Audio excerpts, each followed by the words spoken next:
Yeah.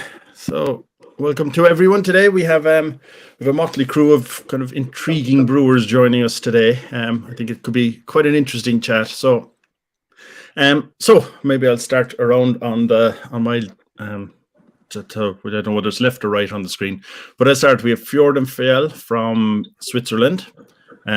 So yeah, and we have Diaz from Belgium, and we have Octo from Cyprus. So first, Tor from Fjord Fjell, you're welcome because you're the very first Swiss brewer I've had on. And actually, Taras, well, you popped on briefly. You were supposed to be on before, but you're the guys. I don't hear you well. Something was me. If I not answer, it means that some problem with the connection. You can continue. Okay. I don't know what happened. Okay. We'll try our best. So Taras actually popped on before when we were having another one. But this is the first time as a guest as well. So that's the first Cypriot.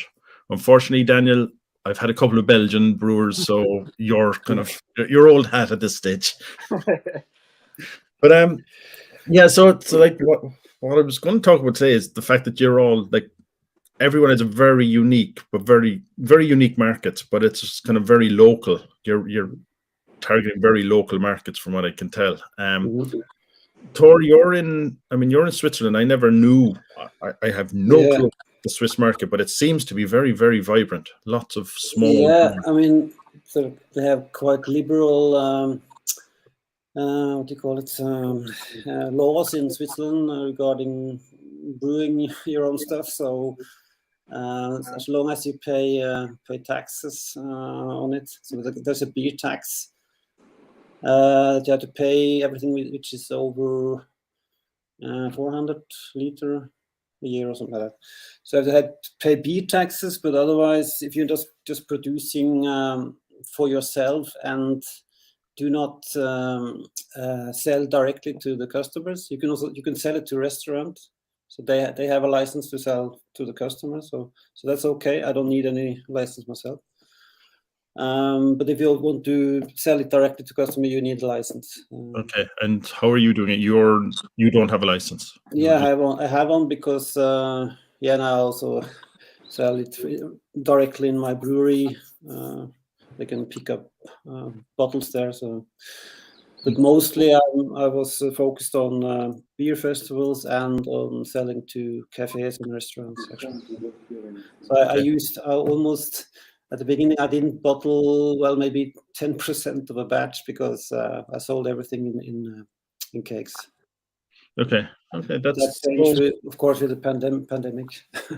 So I had to bottle a lot, and it's a bit of a pain. Yeah, but what's the beer scene there though? Like, what is there? Is there a big commercial brewer, or is it kind of like, do you have Heinekens and stuff dominating from outside, or is there a big Swiss brewer? So I think in Switzerland they had this strange. They had the breweries. They had the big breweries had their own regions, and you were only allowed to pour out their beers inside these regions. So it was a monopoly. But that was, I think it was I'm not so sure about the date. I think it was end of 1970s or 80s. They stopped that law. So now everyone can brew and sell beer, more or less. So. And it seems like there's an awful lot of people who are. Yeah, I think Switzerland has the most breweries related to the number of what's it say? Number of people. I mean, that's kind of the same. I mean, Belgium has obviously a huge number of breweries as well. Mm-hmm. So, kind of like Daniel, like from your point of view, I mean, you've gone. Well, first of all, like you told me you wanted to set it up as a brew pub, but the pandemic obviously threw that out. So you but just kept on the brewing. Yep. So we started. I started home brewing in about 2012, 2013. Me being from the U.S., definitely loved hop forward beers, IPAs, a lot of the New World style beers. And as you know, Brian, over here, it's hard to come by. And especially getting a good version of it was hard, especially back then.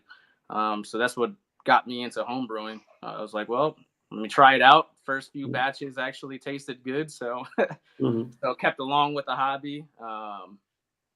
Fast forward to today, our initial plan was to open a brew pub, like you stated. During the pandemic, that wasn't an option, so we ended up doing 100% production. So we're a 100% production brewery right now. A very small production, obviously. We do 200-liter batches, and everything is to go. We can't have anybody on site to serve on site. It's just bottles to go that we're allowed to do over here. So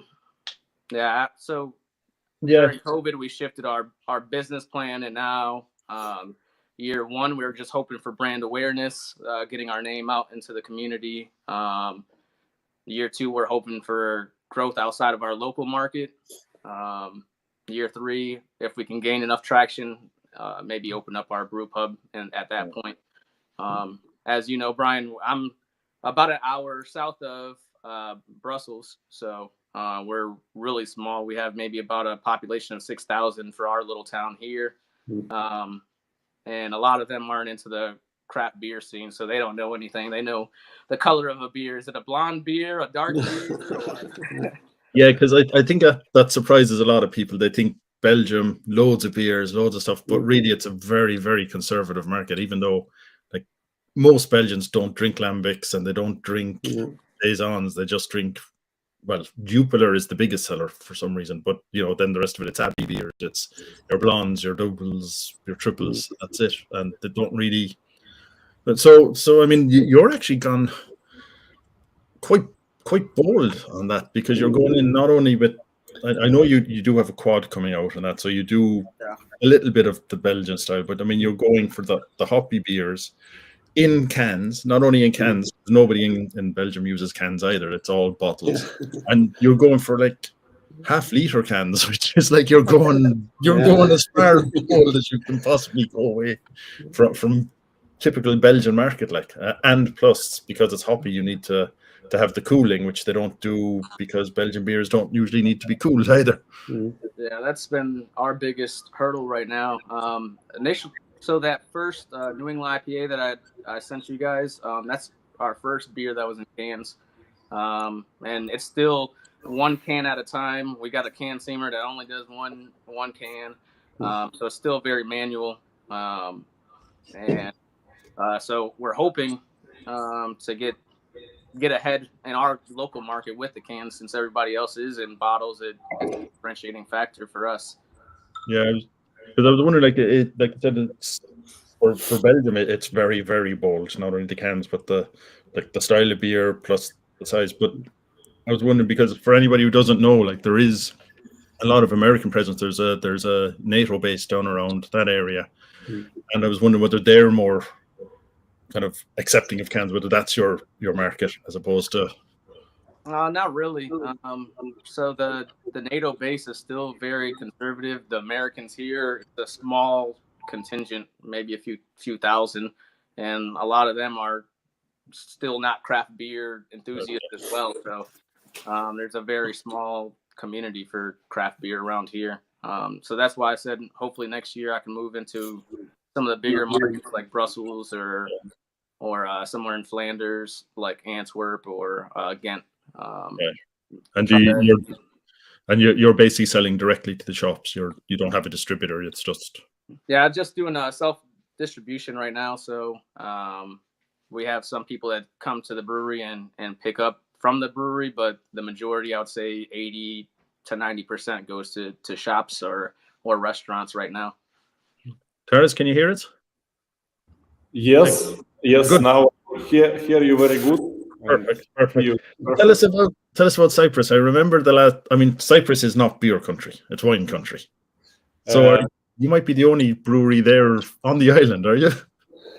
We buy this brewery 3 years ago, but this brewery exists from 2012, and they changed law in Cyprus because it was only one kind of license. It's a brewery, and it was two big brewery. One is local Fjell, and one with the license of Carlsberg. And the guys who opened this brewery, they was first in 2012. They was very difficult to run it, so they closed in 3 years, and it's 3 years was stopped. And we buy and we restarted. We restarted in the pandemic year. And the guy was very lucky. And 1 year we was stopped. Then we have 1 year a little bit. Last season was maybe 3-4 months, and we hope this season will be much more better. In Cyprus also there is maybe other 3 microbrewery, 3 or maybe 4. We know that small brew pubs plan to open in Larnaca, and one small brew pubs plan open also in other city. But the quantity of beer in Cyprus big, but there is no craft brewing, craft beer. Right, so it's all just like, say, Carlsberg. Yeah, we have Heineken, we have Stella Artois, very popular, Hugarden, very popular beer from Europe. But the local craft now just come, and people very interesting, and people very surprised. And local people, and of course foreigners and tourists who come, they want to try something local. They can drink cheap Carlsberg, or they can try something like we do, Grape Ale with a local Sinisteri grape juice. Now we make cactus beer with paputsosiko. It's a very pink cactus fruit. The color, it's amazing. So our idea, it's to brew some beers which can be produced only in Cyprus. We want to make also strawberry beers. They have amazing strawberry in Cyprus. So you're not planning to brew lagers, though you said visiting you is Michaela there from the Czech Republic, so she's obviously Pilsner country. So are you going to be brewing lots of Pilsner? We make our standard IPA, session IPA, because we make low alcohol, and we have our lager.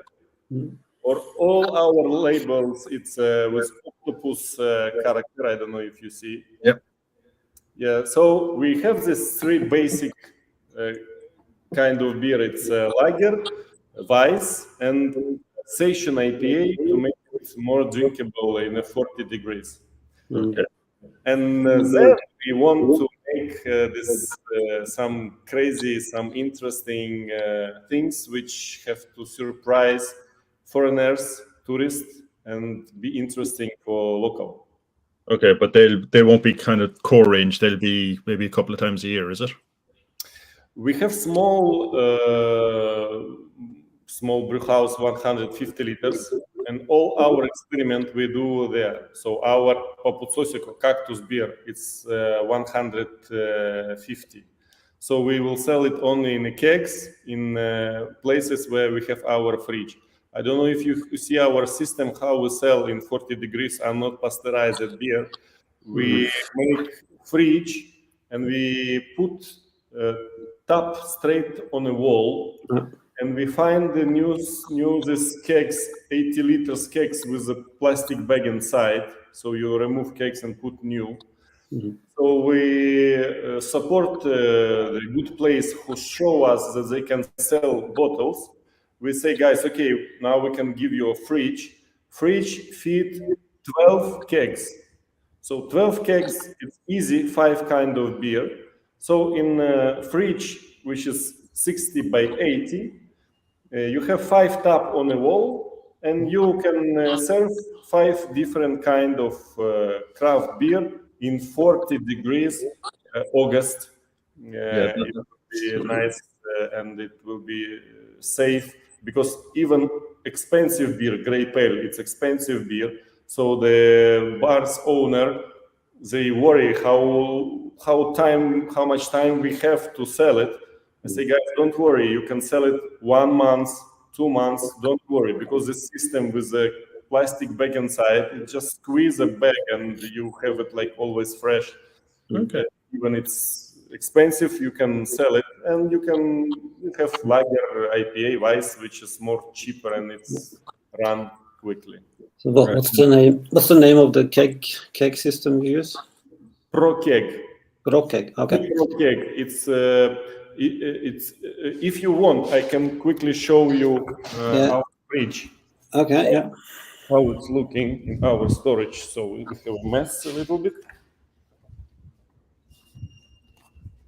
I think it's, well, I know Belgium, it doesn't get to like above 20, 25 maybe. Though actually last summer it was around 30, I think. This is fridge. Do you hear me? Yeah.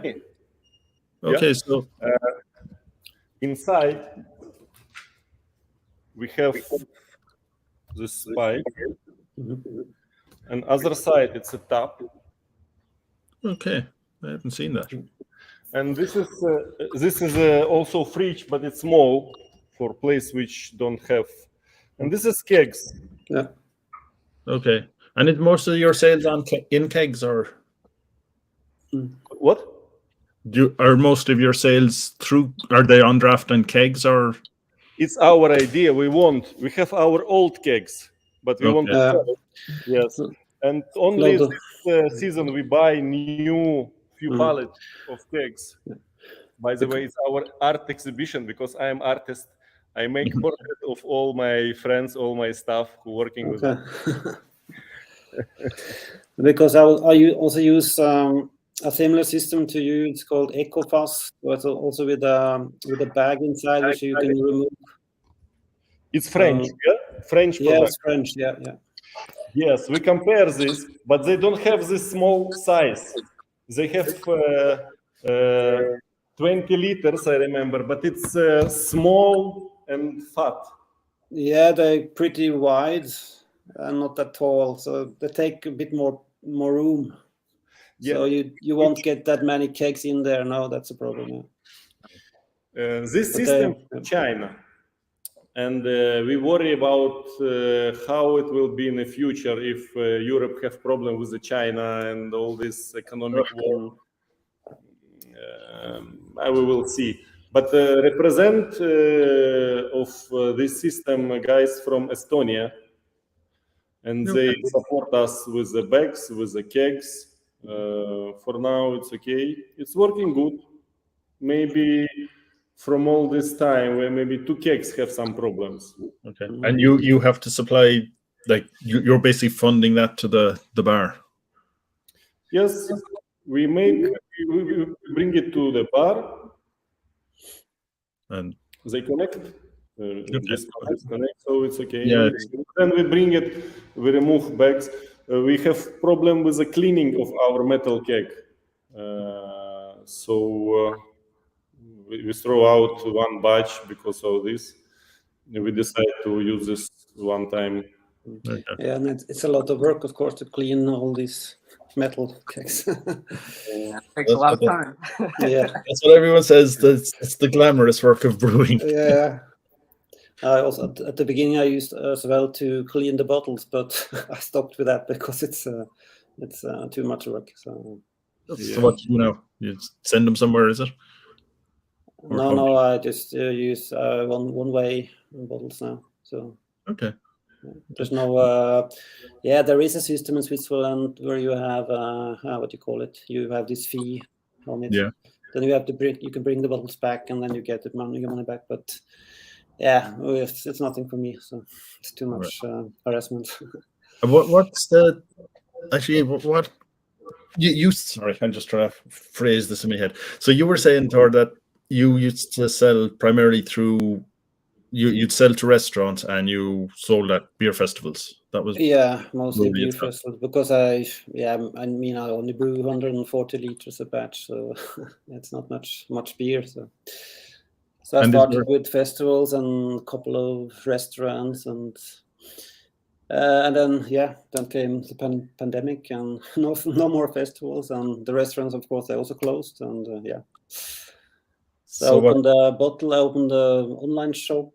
I haven't been very active on the marketing side. So, but it doesn't. It works. But is there a lot of support? Like from the local businesses, from restaurants and that for local beers? Is there a lot of support from the customers there from the market itself looking for something local? Yeah, I think it's beginning to shift in that direction.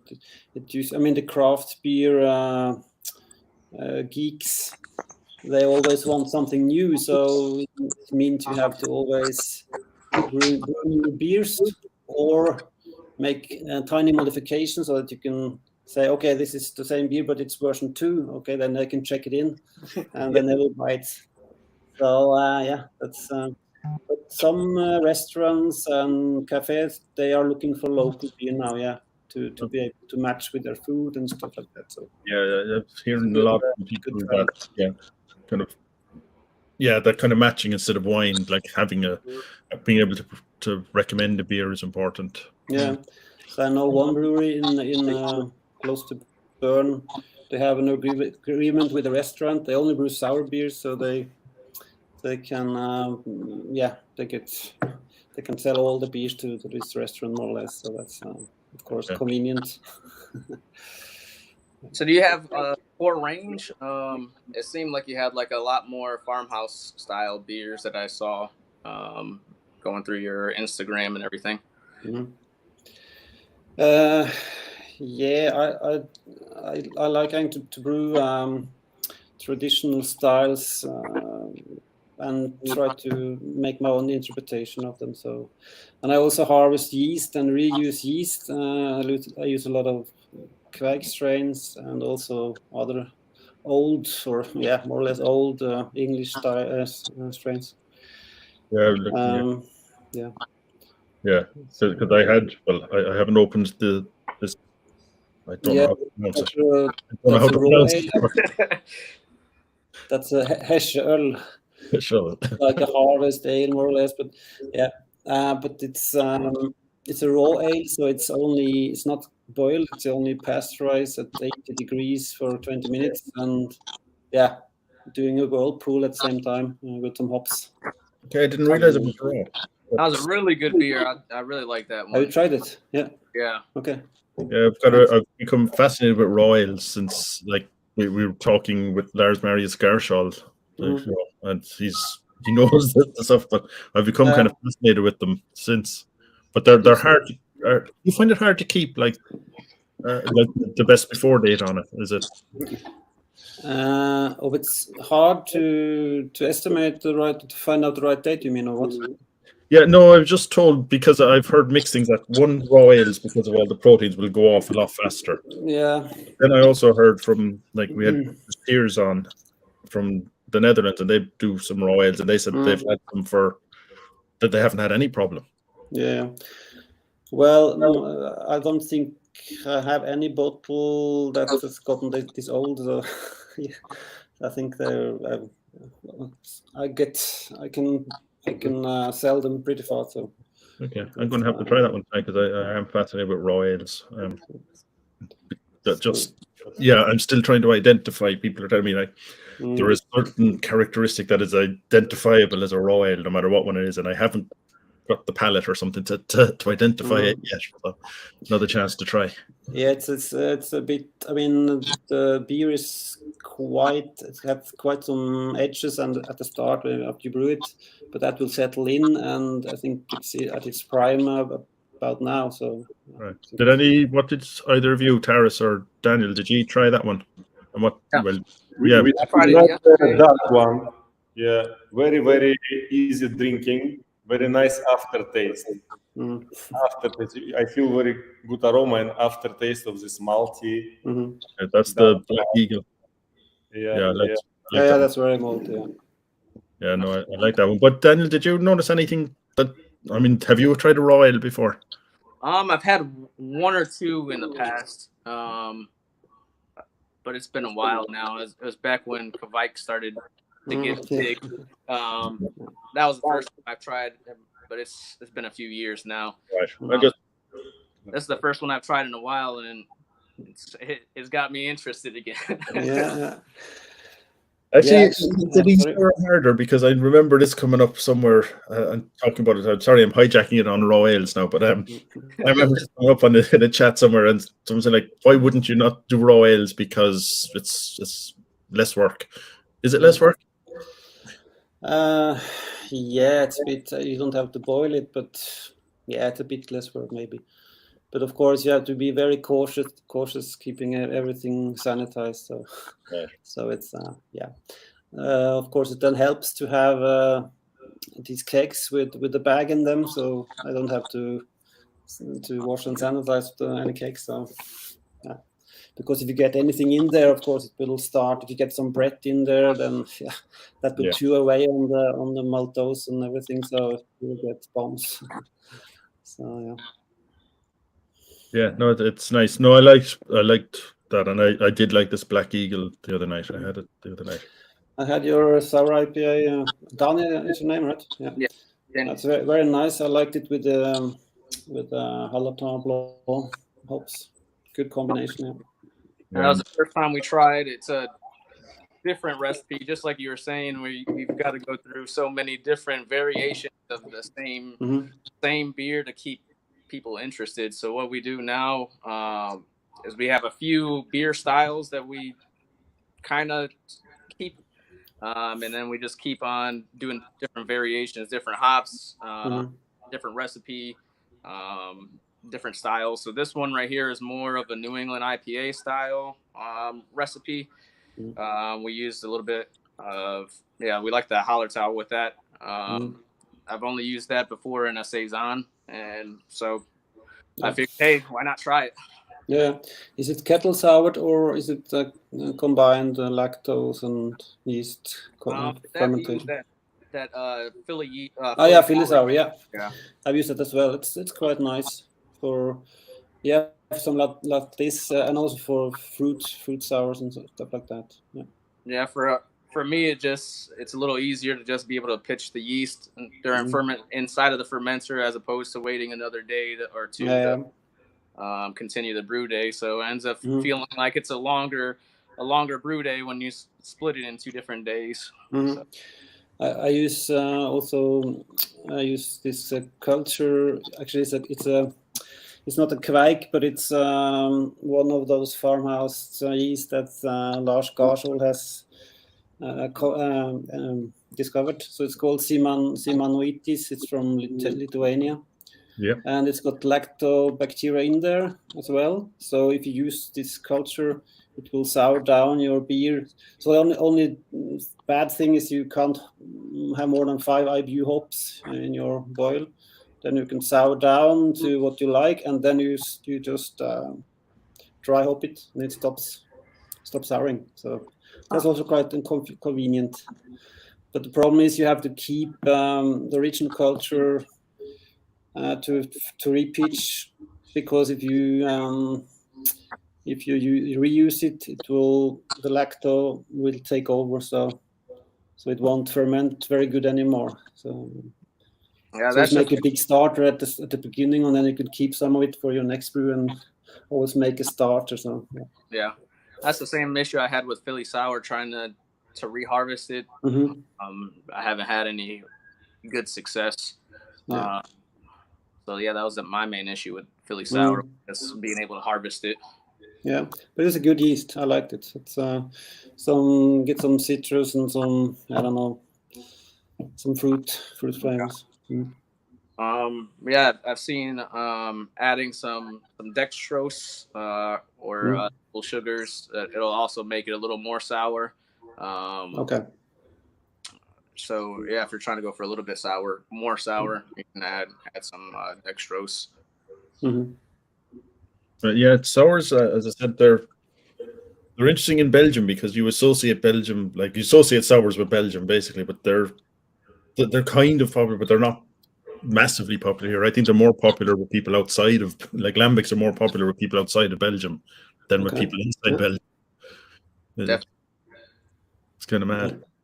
How about down in Cyprus, Taras? Are sours very popular down there now, or? Now popular IPA and different kind of IPA, New England, like this. Traditional Cyprus understand porter and stout because it's popular, so it's easy to push what they like.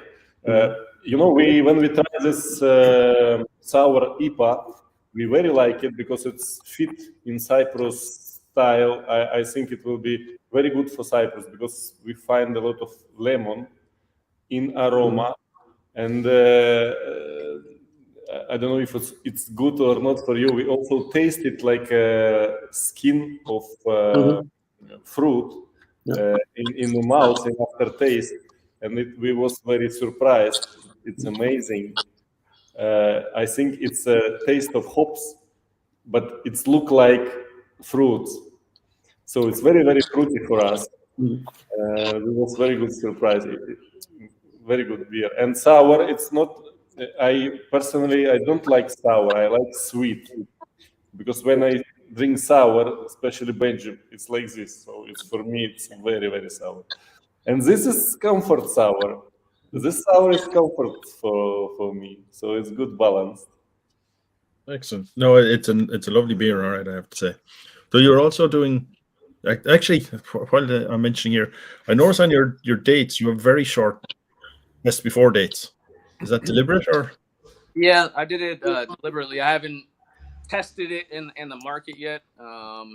So I physically just put, I believe, 3 to 6 months on some of the beer styles. A lot of them get sold way before that. But since I haven't done that recipe before, I didn't want to put something out there and get some crazy untapped reviews or. Well, the untapped reviews I keep hearing. There's always some crazy ones, so don't worry. Yeah, I know some people who just they seem to get amused, but yeah, like it seems to drive everyone mad. The whole, I'll rate this one star because I don't like sours. Yeah, that's the classic one. Yeah. But tell us about this grape ale that you decided this. I mean, this is something you're kind of really pushing as kind of your flagship beer, from what I can tell, is it? This grape ale we make with collaboration with the winery. First year, 1 year ago, when we make it first time, we make it with the oldest winery. We come to them, we ask the juice of Xenisteri. It's the number one variety of grape. And I was very surprised. What you do? For what? We make a film. I'm from advertising. I'm artist. So we make very nice film. If you want, I will send you the link. How they was surprised. How we make squeeze grape. How we bring the juice and we brew this beer. And when we bring them back the bottles of beer, they were surprised again. They unexpected. They say it's not a beer, it's champagne with the foam, with the bubbles. They never drink beer, of course. And Cyprus have this huge tradition of wine. When Europe have problem with the vineyard and this phylloxera, they kill all vineyards. They come to Cyprus because it was an island and it was no phylloxera, and they take this variety, Xenisteri, and start vineyard in France, again in Italy. So this year we have meeting with the number one winery in Cyprus, Chakas Winery, and they propose us to make this collaboration. We put their logo in labels, so it's our logo, it's Chakas Winery, and this is our partners from Germany. Oh, yeah, love Steiner. Yes, and we make it like 3 sides. They give us grape juice. Germany come and we brew it together. Our brewmaster from Italy, Michele, now he's not for us, but he has some problem with health. But he controls this recipe.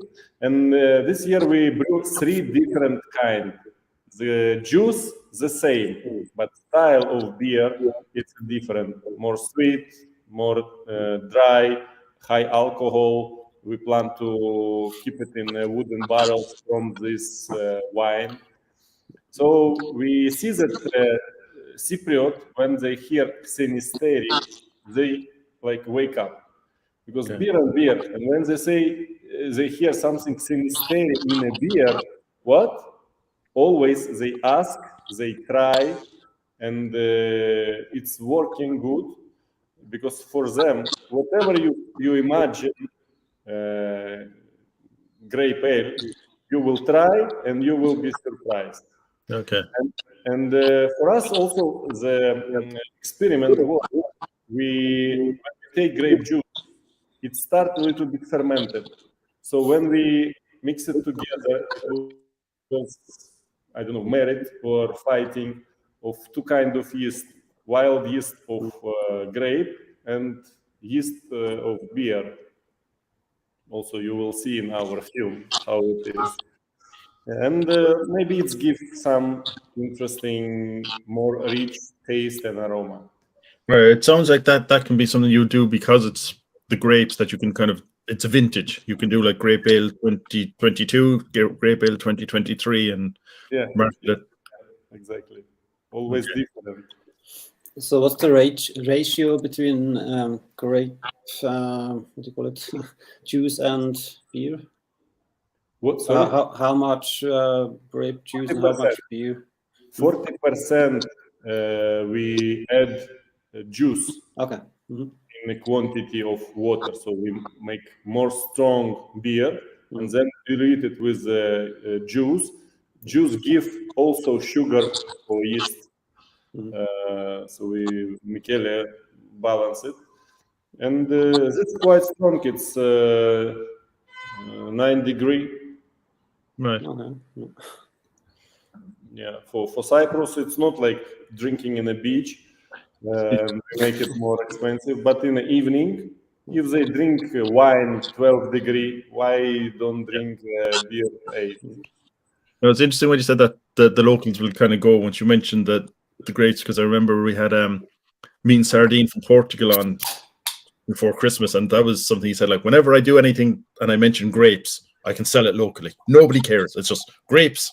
They're interested. Yeah. He doesn't have to do any other work.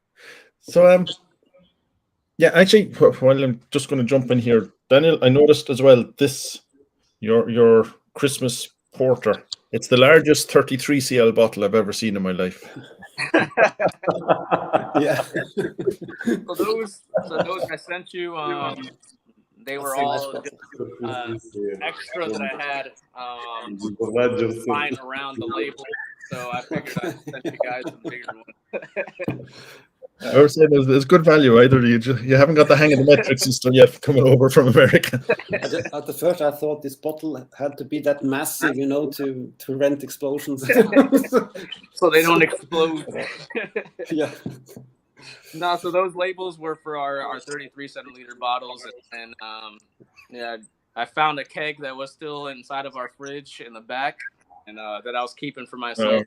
So I figured, since I didn't get that barrel aged beer sent to you guys, I'll give you something else. So sent that out to you guys. Yeah, I don't know. Has anyone tried it? I haven't had the nerve to open it yet. I've been busy with everyone, with the other two cans and with Thor's. You have a lot of beers now, Brian. I'll finish them tonight, except maybe not this 33 cl bottle. But I'm definitely going for this raw ale. I'm going to have to try tonight now. Now that I know it's raw, I'm glad I didn't drink it before you told me, because now I can try and appreciate it. You won't. Yeah, I had to look it up. I didn't know what the beer style was, so I went to the website and saw it was raw. I was like, oh, definitely pretty cool. At least I was ready for it at that time. Yeah, I think that's it. Actually, since we're here, we have our other guest there, Michaela. Does she want to tell us anything about the brewing in the Czech Republic? I don't know what exactly you want me to hear. You want me to say. I'm not sure what exactly you want to hear. So maybe you can. I just obviously that the Czech Pilsner, is that all that's. I know there's a whole ton of breweries, but when I was looking, they all seem to be trying to play up how old they were and that they're traditional Pilsner. All they seem to. There are a lot of breweries talking about tradition and so on. And when I talk to brewers, they don't really know what the tradition means, because traditionally in Czech Republic, also in Central Europe, it was normal to brew Weiss beer and not lager. It was just changed because one person whose name is Bopie, he told to brewers that they can use barley also. And at that point, this sort of tradition of lager started. But a lot of brewers doesn't actually know about this. And I think it's quite weird, because if somebody talks about tradition and don't know about real traditional things, Yeah. so Yeah, no, because that struck me. Like I said, it was just every brewery I saw there was just like, we are 600 years old, we're 300 years old, and you're saying you probably aren't, but it's kind of like the Belgians over here. I've heard people complain, like, you'll have a brewery that's about 2 years old, but it'll have a big abbey sort of design on the label, so it looks like it's a traditional abbey beer. also But, in Czech Republic there is some sort of tradition to put beers in really big bottles. So when I saw this, I was like, now I see something similar like in Czech Republic, because you don't really find these small bottles there. no, A lot of people in Czech Republic, also in Slovakia, likes to drink much more than people here in Cyprus, which I noticed. So yeah, because over here it's like in Belgium, it's 33 cl bottles, and that's it. Like, there's very few cans, and the few cans there are 33 cl as well. It's But I have a question, guys. You feel trend moving to small bottles, like start to make winery, even champagne. They make small bottles for one person who don't want drink a lot. And because I'm from marketing, I know this research. And young generation, they don't want to be drunk. They want to enjoy. That's why to make low alcohol. That's why vodka market becomes smaller and smaller every year, and that's why this different fruit mix alcohol growing with the small bottles. And that's why I want to ask, this size of bottles on Christmas, is it successful? It's like a present, because I would like to present it to some of my friends, also make limited edition of Christmas. I take it, I show you. But first answer me, you feel trend from big bottles to small or not yet? For my market, since we're still so small, it's probably the same with you in Switzerland. I'm so small. We sell out our stuff immediately. We already have the bottle shops that we work with, the restaurants that we work with.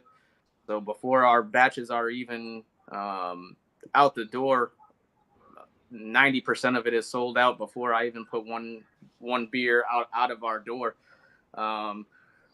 For Christmas, we also have our best-selling beer, besides these latest ones, was our Halloween beer. So we actually did a pumpkin ale with pumpkin spice, just like in the States, they'll do that every fall time, and it's huge in the States. Over here, you don't see anything made with pumpkins or pumpkin spice or any of that. So that sold out immediately as well. And same thing with that Christmas beer. They were sold out. It seems like, well, I know over here in Belgium, everybody has their Christmas version of their beer. Chimay does. St. Bernardus. So I think it might be cultural over here as well. yeah, no, definitely. I think that You make this photo, or you buy it from some stock, this amazing Santa Claus. Can you say that again? You make photo or you buy it from somewhere? For those, we do our labels. We switched for the cans, but I had a template pretty much for all of my bottles, and so it'll be the same exact layout every single time. And I use Photoshop. I'll sit there for a couple of days and mess with Photoshop, and we buy photos and all of that are copyright or get stuff that's copyright free, and mess around with it in Photoshop. You dressed up there. Very nice. You didn't dress up. Oh, can you hear me? Yeah, so just coming back to the bottle size, I haven't seen anybody going for smaller than 33 cl. If anything, I see people kind of going for larger bottles. I used to fill my beers in 0.5 liter bottles because I got some from a friend. And yeah, it works, but for restaurants, they mostly only want 33 centiliter. Yeah. So I think that's the way. But if you sell directly to the customers, it's okay with 0.5 liter. But I think I haven't seen anything less than 33 cl bottles. But I think you're right, Taris. There is a definite market for lower alcohol beers, but I don't think for volume, like lower actual volume of the bottle. Yeah, I really think this year we're gonna see a shift to more sessionable stuff, session IPA, session milds, things like that. Just old traditional. Hey, I want to be able to have a few glasses of this and still be able to function. Yeah. As opposed to a few 10% beers and then you can't walk home. So exactly. Like that. That's why that was one of the things I really liked about your Black Eagle tour was like it's 3.9%. It was very nice. I could drink it midweek and I wasn't worried about the next day or anything like that. And it tasted nice. And that's why I enjoy it as well. So it's you get some taste out of it actually as well. And I think it's good for midweek. Or even like your opinion, guys, about the labels which we do on Christmas. It's right that the first words which you find in a label, it will be your prediction in the new year, and we write just a random of different words, and people really enjoy and play this game. They take few bottles on the table. And they find who find the sex, who success, who the trouble. So it's not only good prediction.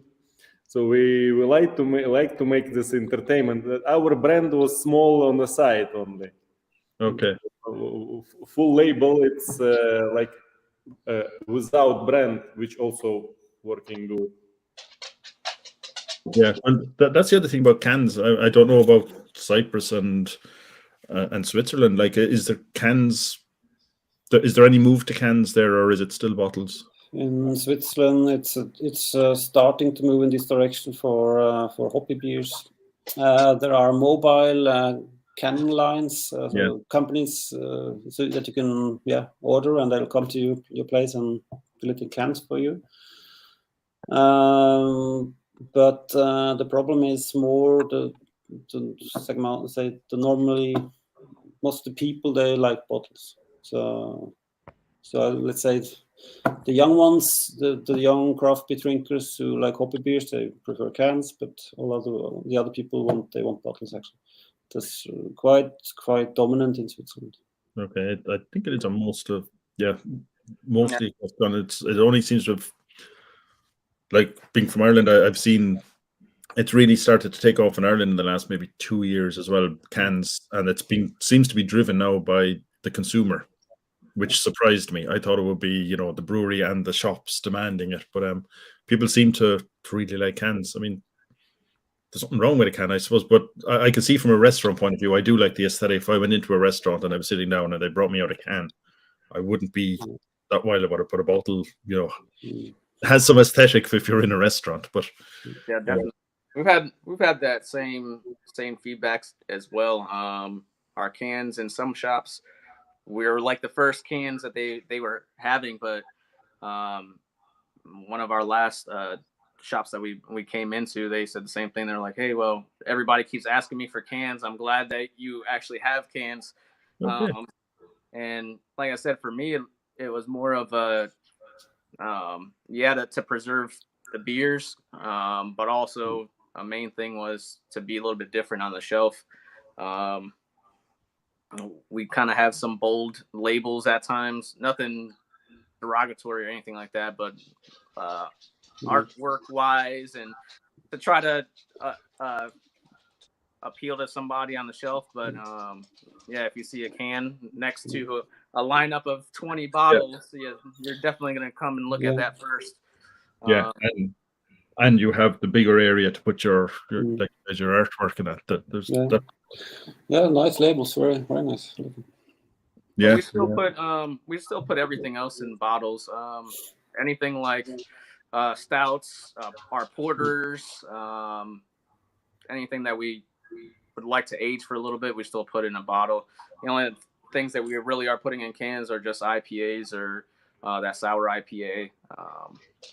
Other than that, everything else is still in bottles. Right. So don't have a canning line. You do everything manually. Fill the cans still have a beer gun, just one at a time. A lot of work. Steam one. Fill one, steam one. Okay. You must look forward to those days. Oh yeah, it's an all-day event by myself. So. Yeah, go to the kegs. Yeah, that's why. Get a fancy fridge.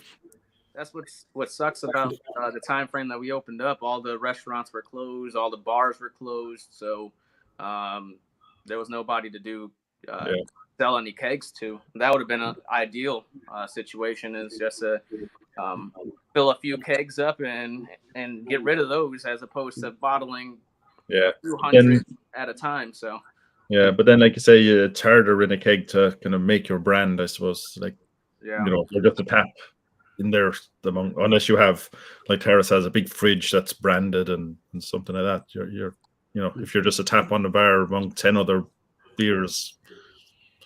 Yeah, definitely. In Cyprus, I tell you, only the one brewery, microbrewery, who was the last who opened. They start to make cans. Also, because I know marketing side, it's a question of time when can take a market, and it will be normal in restaurant also drink a can, not only bottles. All except maybe the how to say, the image. Premium beer have to be in a glass. That's only what continue sell the bottles. And if we start brewery from the zero, of course we will put the cans line. But because we buy it and we have already a bottling line, we use bottles, and it's okay, it's good. From other brewery who have and cans and bottles, they have more problem with oxidation with the cans because it's more wide neck. Bottles feeling more safety, cans feeling more dangerous. If you keep it cold and dark, it's okay. And but where the company who produce cans, because I also working with them in marketing, they explain that cans it's more light, more cheap, easy to cooling, quickly cooling. You can take it with you and you don't afraid that it's broken. So a lot of benefits, except the drinking. When you drink can, you take in your mouth not clean. If you drink bottles, you open and the neck it's clean. Some people also think about this. Yeah, never thought about that. Yeah, that was the same thing with me. Why we also wanted to get into cans was the shipping factor. We were hoping to open up an online shop at the time when we first got the cans. We'll see if that still happens in the future. Literally, our batches are gone, so we really don't have too much to sell in the shop. So it wasn't really worth it at the time. But as we grow a little bit bigger and have a little more demand, we're hoping to be having our own e-shop. So the shipping weight of the cans was also another factor. Also, during the pandemic, talked to so many bottle shops, and so many bottles were breaking in shipments and all of that. So that was another thing that we took into consideration. Yeah, no, cans have, I mean, apart, like I said, from the aesthetic in a restaurant or something, and that they have so many more advantages, really. Yeah, but the consumer still has to be in that aspect as well. Just like you said, so many people that I've talked to, they look at the can or a can and they automatically assume it's something very cheap, and then they look at the price and they're like, I don't know if I really want to spend that amount of money on something in the can, Something wrong, But this marketing idea, which start from USA, they start to make can bottles. So it's a can with the shape of bottles, and it's not working. It's not working. The Budweiser do this, Heineken do. So it's a can, but it's the shape of bottles. They put it on the market, and people understand it's a trick. So it's they don't ready to pay only of the shape. Yeah. Well, it also loses your advantage of a can is you can stack them. Great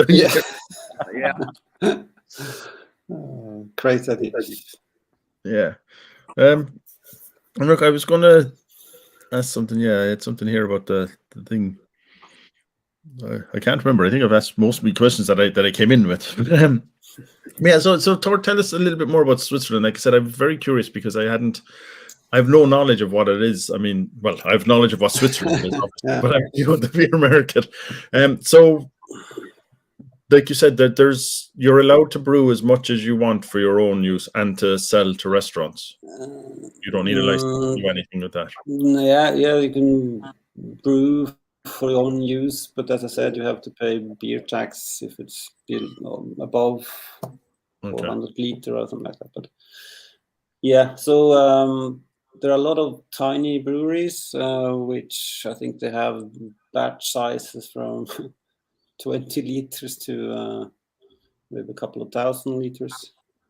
A lot in this region, and then a lot of them just brew for themselves, for family and friends, or for some beer events. There are a lot of beer festivals, small beer festivals in. For instance, here in the Bern area. Bern is the capital, but it's actually much tinier than Zurich. So yeah, but the beer market, or the craft beer market, is pretty big, and there are a lot of small breweries. So it's quite fascinating.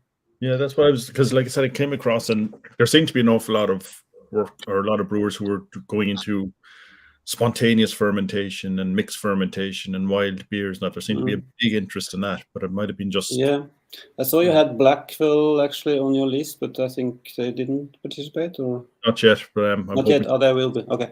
Yeah, because they are the yeast masters, more or less. I'd say in Switzerland at least. So they've harvested their own yeast out of the forest in the region, and they make also spontaneous stuff with cool ships and everything, and a lot of very, very special and very advanced beers, I'd say. Right.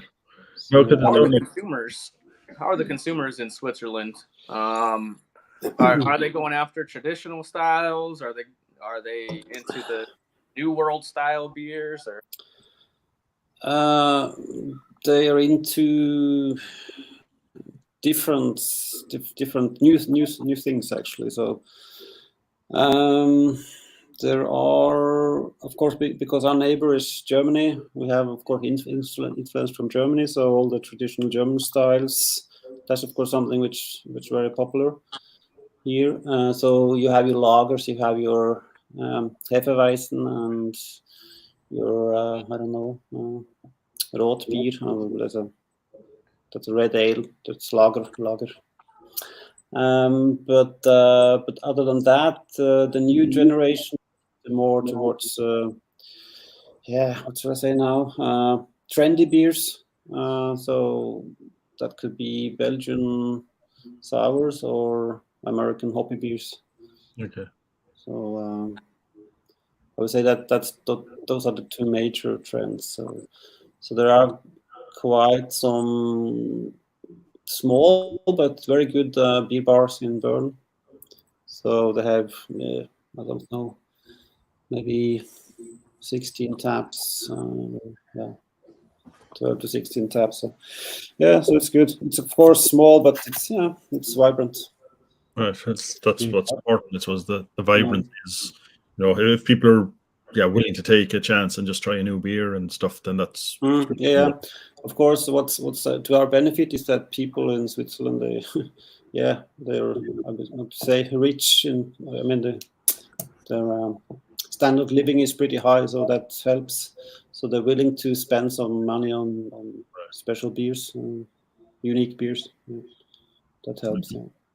Yeah, no, it's like I said, repeating myself here, but it was really fascinating when I started coming across, because I really didn't think, I hadn't thought about it. I was thinking, like, is there any breweries in Switzerland at all, really? Because I couldn't think of. Yeah. So if we're talking export and international market, of course, there are a couple of big ones, but which are, of course, owned by, Heineken or Carlsberg or whatever. But other than that, I think, well, actually, Blackwell, I think they export some of their beers also to the States. But other than that, I'm not aware of any really big export branch. So.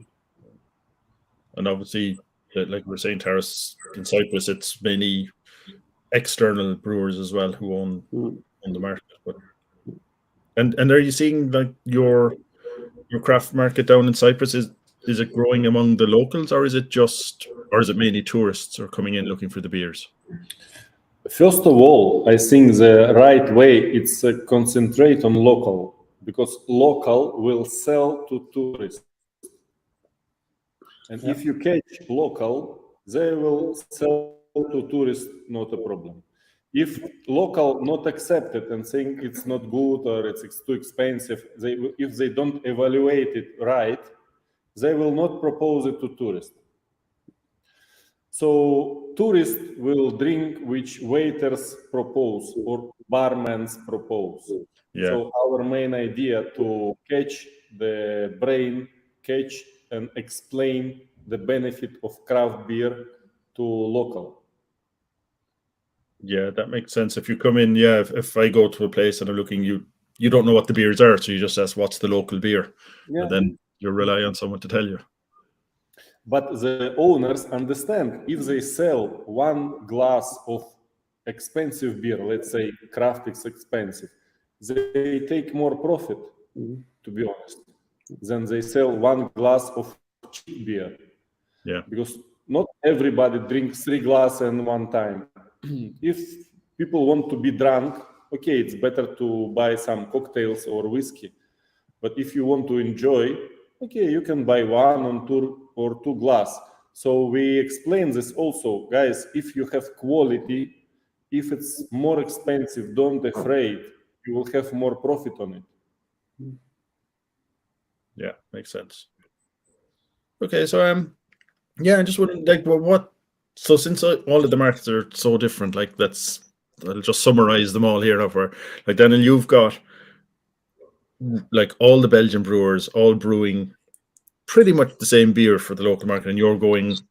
So you're attacking it from the other side. You're coming in with your big cans, your hoppy beers, your sours, and all of that. You're kind of attacking what isn't the market.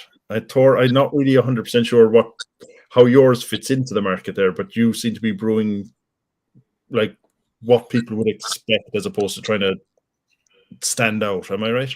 Like, you're not trying to go in there and kind of burst into a whole thing and say, "Here I am." Yeah, so it's definitely kind of a little different.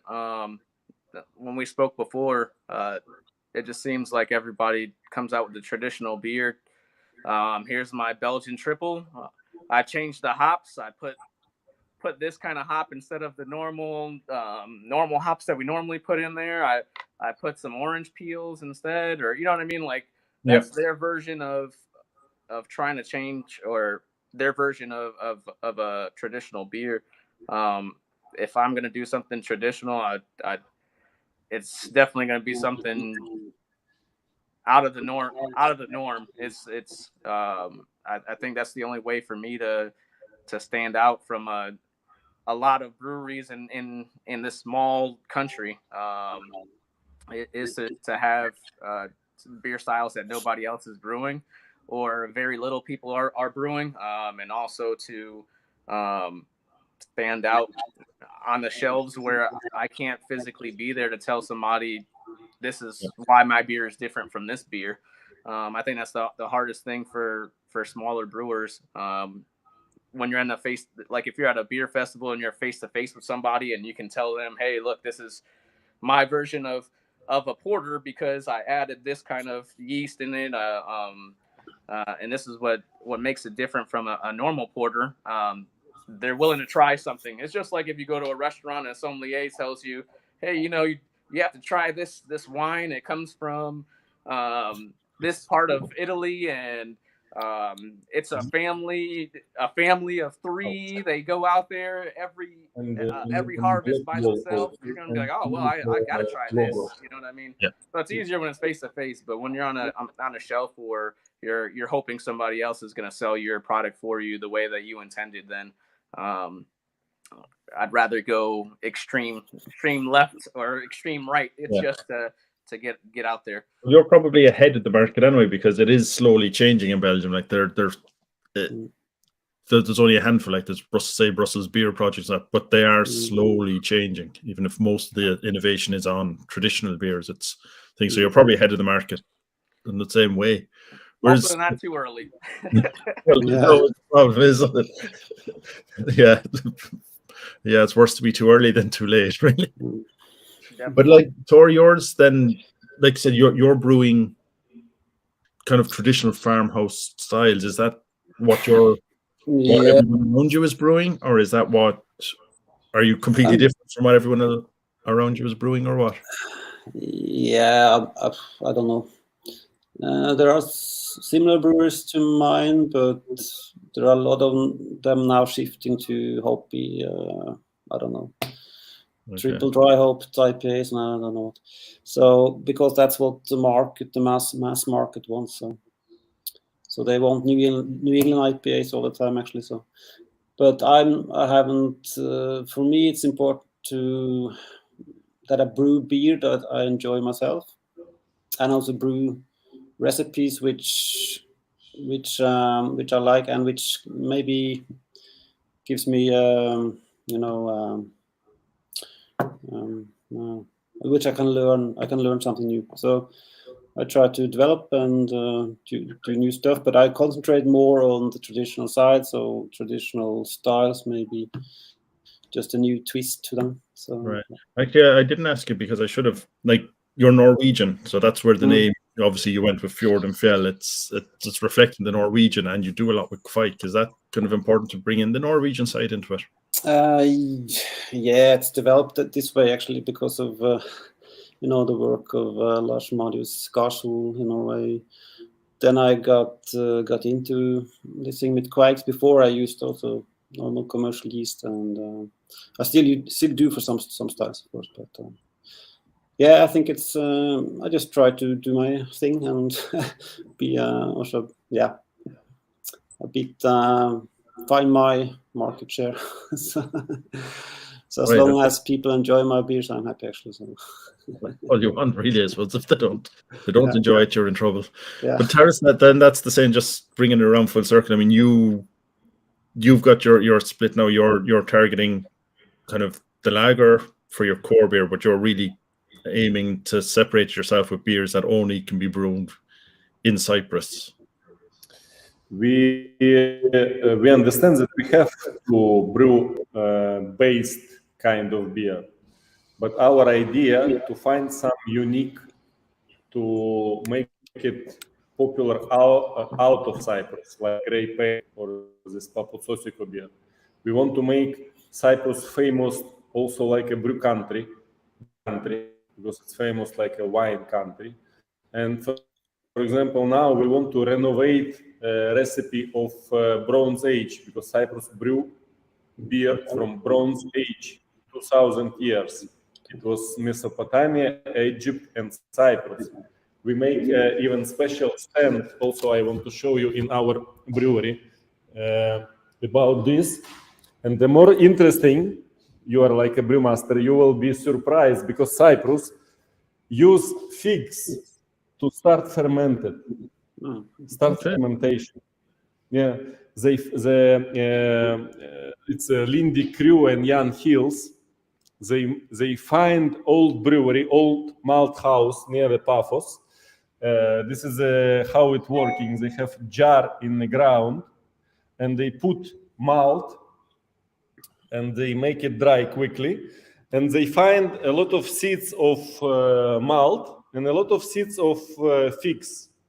And when they make reconstruction, only the beer where they put figs and fermented more quickly, only this beer was drinkable.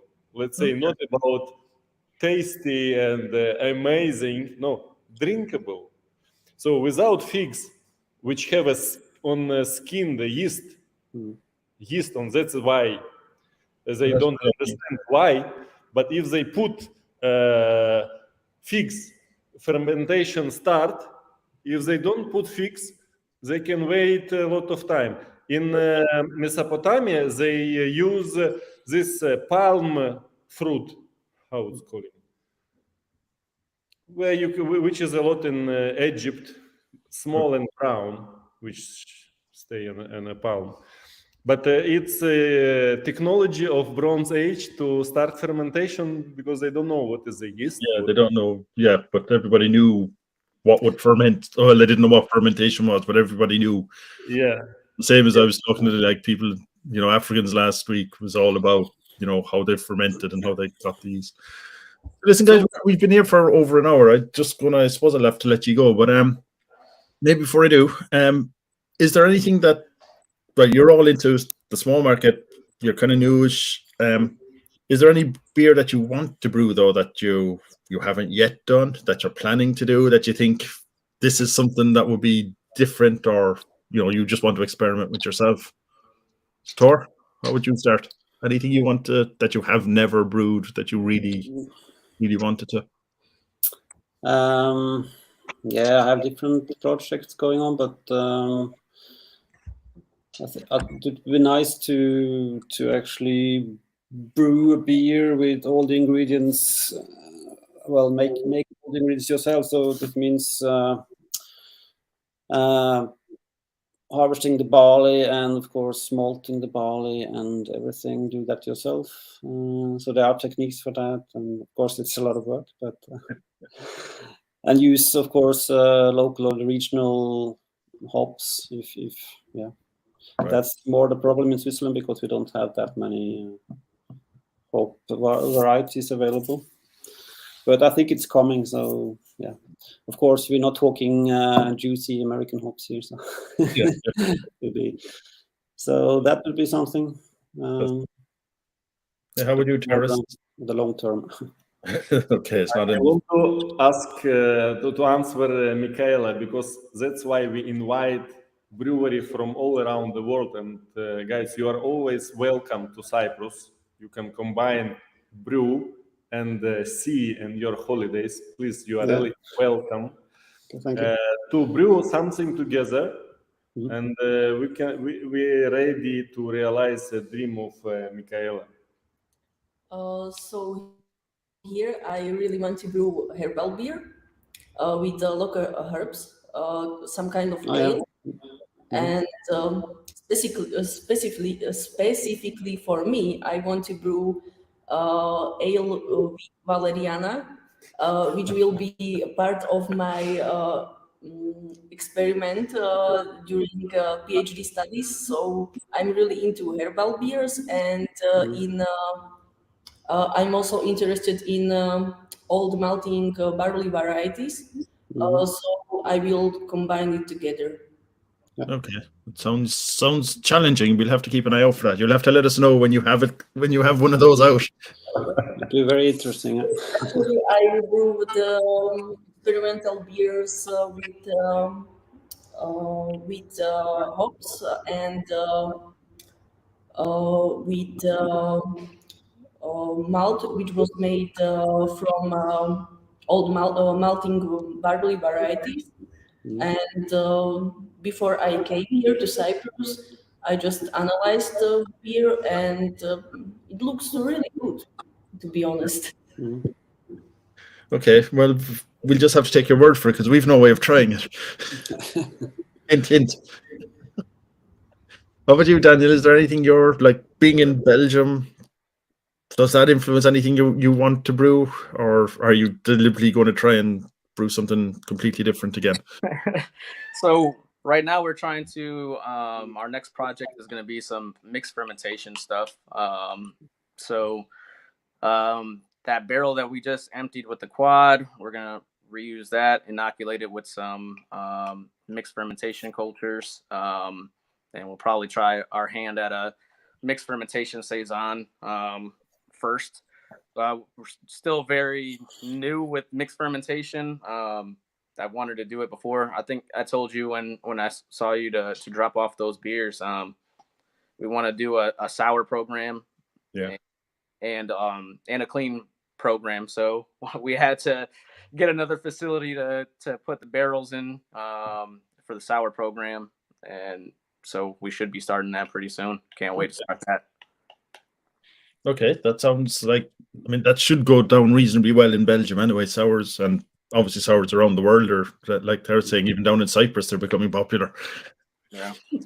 Listen, guys, is there anything I should have asked you that I didn't ask? Because I think it's nearly time to let you go. But is there anything that I should have covered? You're saying, Jesus, if I don't mention this now, I've lost my chance. I just want to tell again that we are very open to collaboration and to welcome all brewery in Cyprus. If you have idea to visit Cyprus, contact with us and we make your vacation and holidays amazing. Please. Thank you. Okay. Well, listen, guys, that's an offer anybody can take up, I suppose. Not just you two, but I'm sure Taras would love to hear from anyone else. So if anybody watches this and the replays, then you know where to go for your holidays and who to contact. In the meantime, I think it's about time to go. So I'll just tell you, next week we have 3 more brewers. We have Ale Farm from Denmark, Coolhead from Finland, and Cerveja Linka from Portugal. So not sure what we're going to be talking about, but it should be pretty interesting as well.